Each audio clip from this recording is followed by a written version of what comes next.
5 бронзовых, 1 серебряную и 1 золотую медали завоевали якутские спортсмены в Волгограде на открытом Кубке России по смешанным единоборствам. В соревнованиях участвовало 160 спортсменов со всей страны. Республику представили 8 бойцов. Александр Зубехин расскажет подробнее.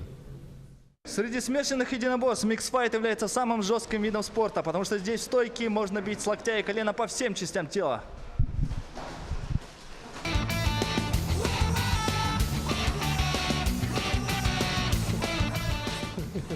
Всего 3 раунда. В ходе уже первого боя Петр Захаров из Чураптинского улуса получает перелом правой руки в 2 местах. Однако бой продолжается. Мастер спорта по боксу делает попытку перевести в бой борьбу, но Петр ударом с колена в 3-м раунде отправляет противника в технический нокаут. Результат – серебряная медаль Кубка.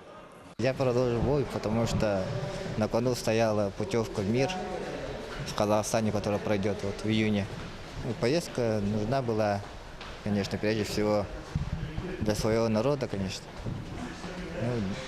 Ну и для себя, конечно, тоже. Имя надо делать.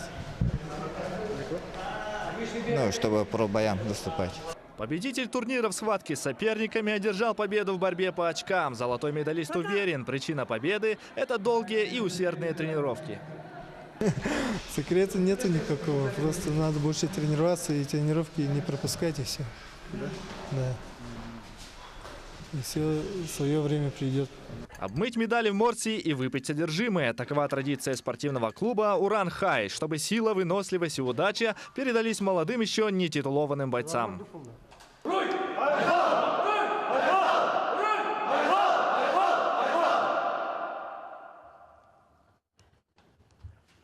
14 июня Кубок мира по миксфайту в Казахстане соберет профессионалов со всех уголков мира. Юрий и Петр завоевали свои путевки и готовы бросить вызов. Тренировки уже начались. 2 раза в день по 2 часа в течение 2 недель. Работа на выносливость. Тренер уверен, спортсменам нужно отдыхать. Неделя восстановления, потому что чтобы организм на спад не пошел.